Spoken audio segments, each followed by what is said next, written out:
Good morning. Monday morning. What can we say? Haven't been in for a while. Just back a little walk. Too much heat. Oh, complain about it when it's not there. Complain when it's cold. Complain when it's warm. But it has been really warm. Humidity has been horrendous. So, up kind of sharp this morning. So I got a walk in and round. And I said I'll make a little video. I haven't made one for a while. It's not that I've been busy with other things, of course, and not so much with the sticks, whatnot, but I'll show you. As you probably see in the background there, there's a little bee hotel, solitary bee, mason bees and things like that. I'm learning quite a bit about these things right now.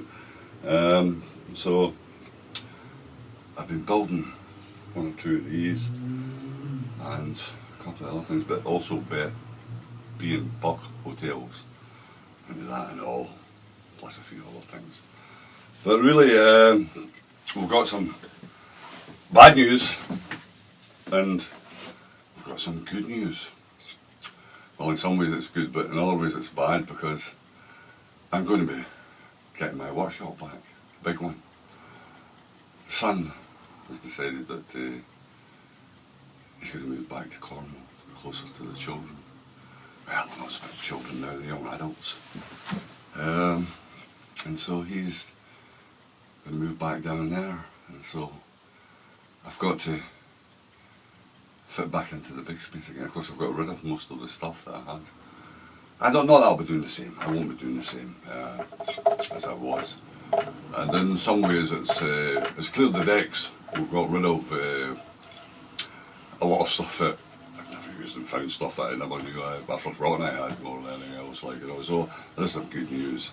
And so he was down there at the weekend there, taking a load of stuff down, and he's got a bit of stuff to move over the next 2 or 3 weeks and whatnot. So I had Jasmine, that's my oldest granddaughter, on the phone on Saturday night, was it? And talking to him, Callie, that's his son.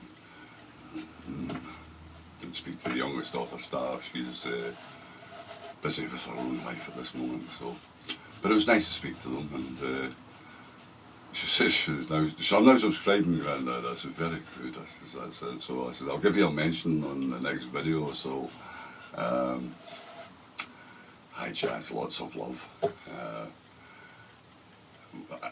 You'll need to come this way, I think, because I can't see us travelling to Cornwall.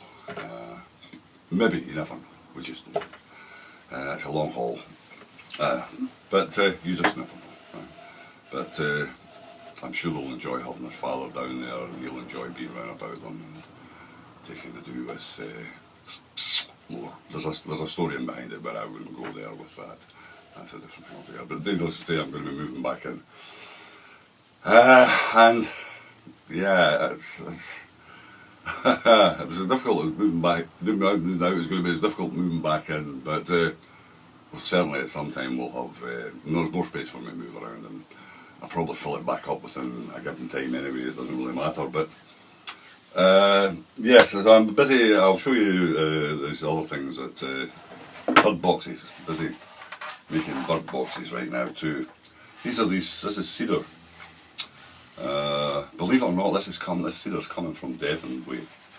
And I was over, say, a while back there buying some spars for a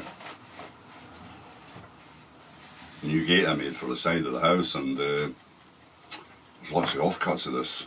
That cuts a lot of board, and it's very popular. And so I had lots of offcuts and that, and so I've been back and forward. So before I'm distracted again, I'm into something totally different altogether.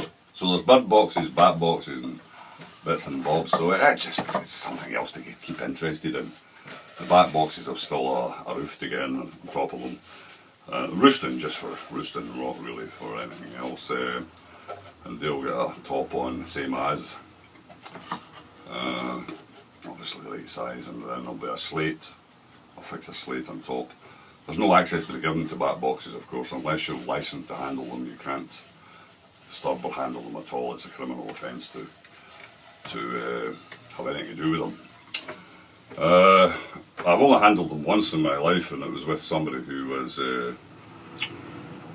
checking them out at the time, and who was licensed to handle them and all the rest of it. And she asked me that day, she says, "Would you like to hold one, Jim?" I said, "Well, fair enough, I'd not handled a bat before." And so she showed me what to do, put it in my hand. Now, be gentle, be careful with it and whatnot. Oh, she says, it's beautiful, Jim, isn't it? I said, no, there's no way you can look at this thing and say it's beautiful. I said, this is one ugly looking thing altogether. Oh, she cracked up with me, like, you know. Not a pretty looking thing, but I suppose for people, that's not that way. They love it. So,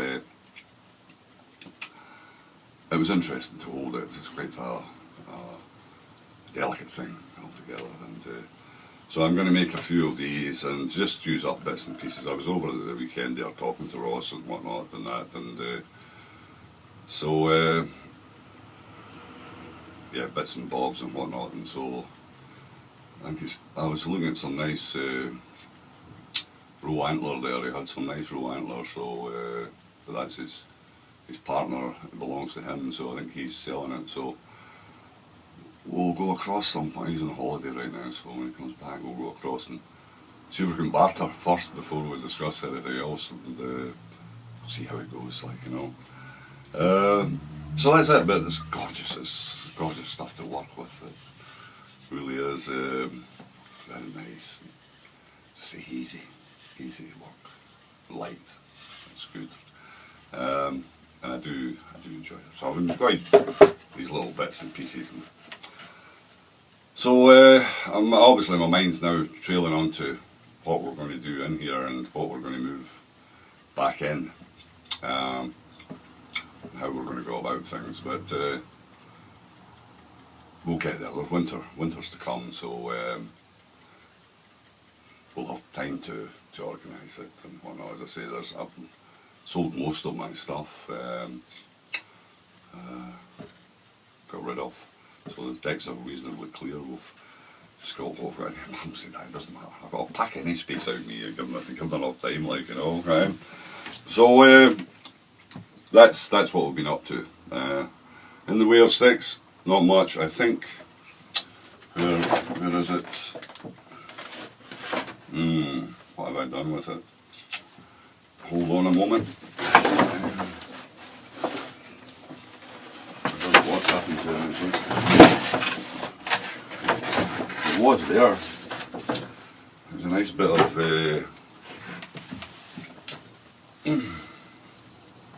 no, I don't know. Hold on, we'll left it outside. It's a bit of briar root, which is going to be for the minister's stick. And I get it all shaped off and that. It's a lovely bit. I discovered it, and I brought it in. Well, I thought I brought it in to show you, but who knows. But it'll be nice, and the grain will be good on it. So I discovered that it was the stuff that I had packed away. I can actually throw it out. But when I'm throwing stuff out, it only goes so far at a time. I get 2 or 3 chances before it actually ends up away. So and I'll always return to it and have a bit of look through. And so when you're looking at it with a different day and a different set pair of eyes, you see the possibility and all. So that's it. So that's what we've been doing. So the minister stick will be the next thing that we'll be working on, I think. And we got one away there a while back there, so slowly. But the wife was in the charity shop the other week there and picked me up this. It's a birch bowl. It's been turned and shaped out. It's a lovely bit of work actually.